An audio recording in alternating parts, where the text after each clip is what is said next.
మనం ఇంగ్లీష్ మాట్లాడడం నేర్చుకోవాలంటే మొదటగా మాట్లాడేటప్పుడు అతి ఎక్కువగా ఉపయోగించే పదాలను నేర్చుకోవాలి. వాటితోటి చిన్న చిన్న వాక్యాలు మాట్లాడడం అలవాటు చేసుకోవాలి. ఆ ఉద్దేశంతో ఈ వీడియోలు చేయడం జరిగింది.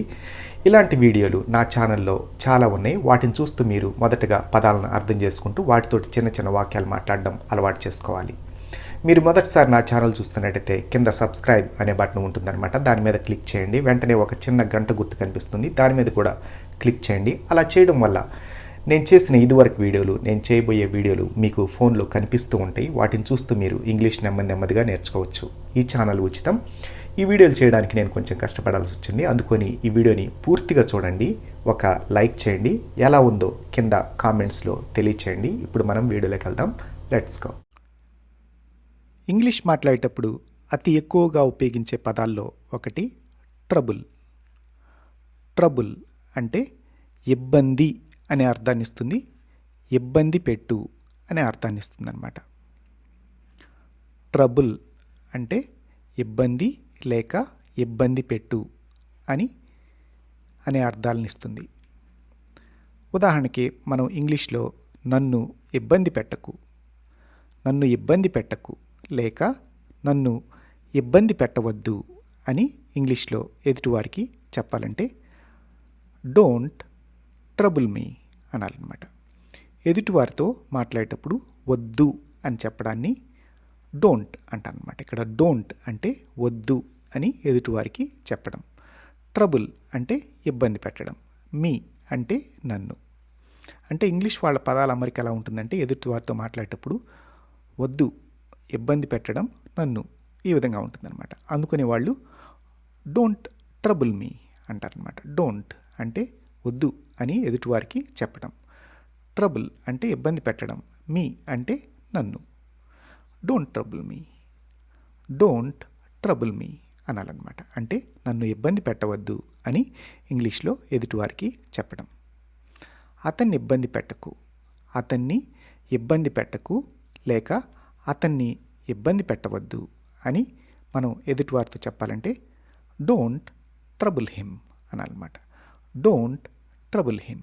డోంట్ అంటే వద్దు అని ఎదుటివారికి చెప్పడం, ట్రబుల్ అంటే ఇబ్బంది పెట్టడం, హిమ్ అంటే అతను లేక అతన్ని అనే అర్థాన్ని ఇస్తుంది అనమాట. Don't trouble him, don't trouble him అంటే అతన్ని ఇబ్బంది పెట్టవద్దు అని ఇంగ్లీష్లో చెప్పడం.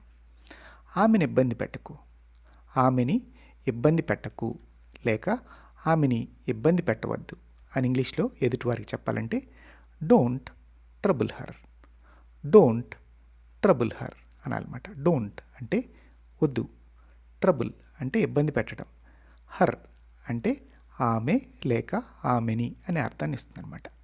డోంట్ ట్రబుల్ హర్ అని అనాలన్నమాట. అంటే దాని అర్థం ఆమెని ఇబ్బంది పెట్టవద్దు అని ఇంగ్లీష్లో ఎదుటివారికి చెప్పడం. వాళ్ళని ఇబ్బంది పెట్టకు, వాళ్ళని ఇబ్బంది పెట్టకు లేక వాళ్ళని ఇబ్బంది పెట్టవద్దు అని ఇంగ్లీష్లో ఎదుటివారికి చెప్పాలంటే డోంట్ ట్రబుల్ దెమ్. ఇక్కడ దెమ్ అంటే వాళ్ళు లేక వాళ్ళని అనే అర్థాన్ని ఇస్తుంది అనమాట.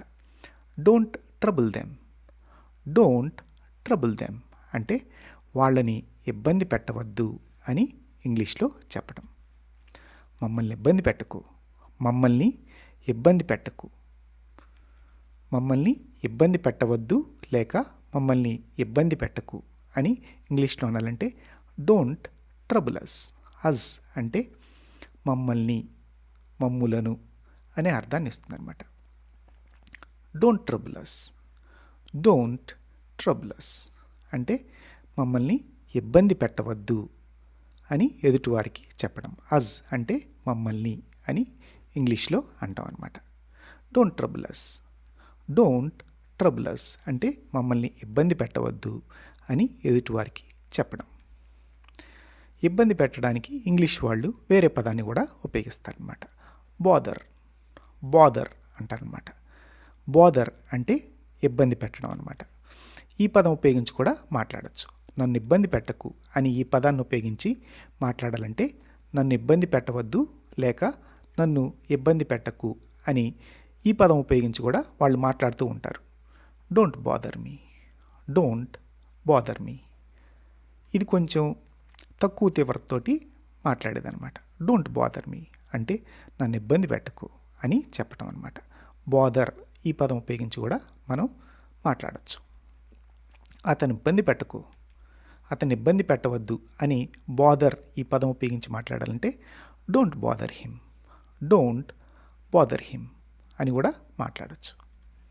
ఆమెను ఇబ్బంది పెట్టకు, ఆమెను ఇబ్బంది పెట్టవద్దు అని ఈ పదం ఉపయోగించి మాట్లాడాలంటే don't bother her, don't bother her.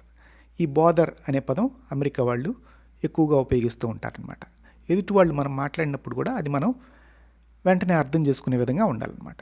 Don't bother her, don't bother her అంటే ఆమెను ఇబ్బంది పెట్టద్దు అని ఇంగ్లీష్లో చెప్పటం అనమాట. వాళ్ళని ఇబ్బంది పెట్టకు, వాళ్ళని ఇబ్బంది పెట్టవద్దు అనాలంటే don't bother them, don't bother them, don't bother them అనాలి. మమ్మల్ని ఇబ్బంది పెట్టకు, మమ్మల్ని ఇబ్బంది పెట్టవద్దు అని ఈ పదం ఉపయోగించి కూడా మాట్లాడచ్చు అనమాట. Don't bother us, don't bother us అనొచ్చు. దాని గురించి పెద్ద ఇబ్బంది పడవలసిన అవసరం లేదు.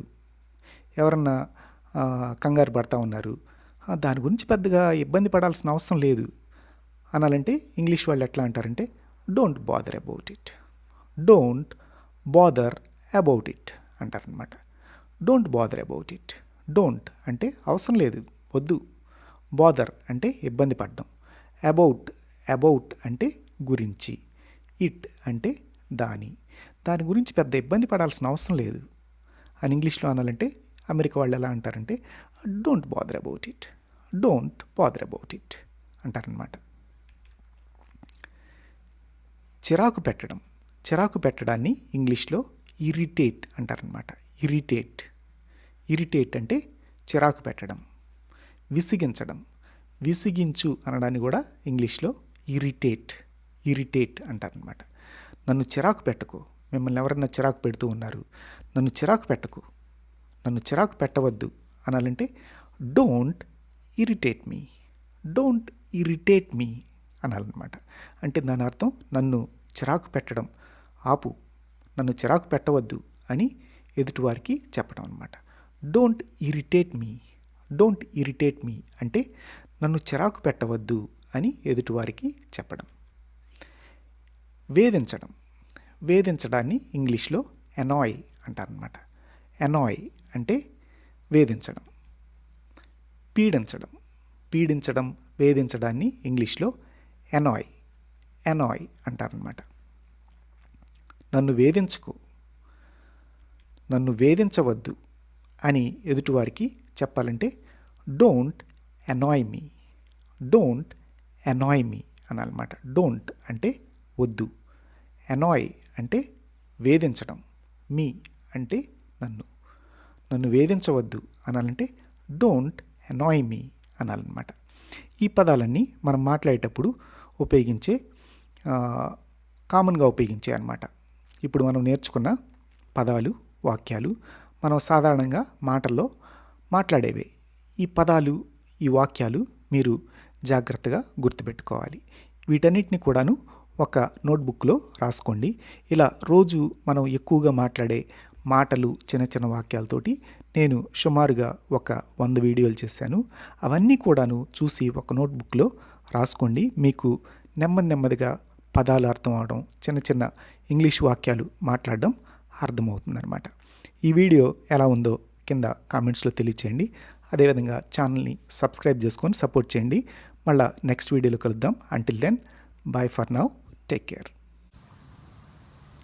ఓకే అండి, నేను చేసిన వీడియోలు మీకు ఇంగ్లీష్ నేర్చుకోవడానికి ఉపయోగపడుతున్నాయో లేదో కింద నాకు కామెంట్ చేసి చెప్పండి. అదేవిధంగా వీడియోని గట్టిగా ఒక లైక్ కొట్టండి.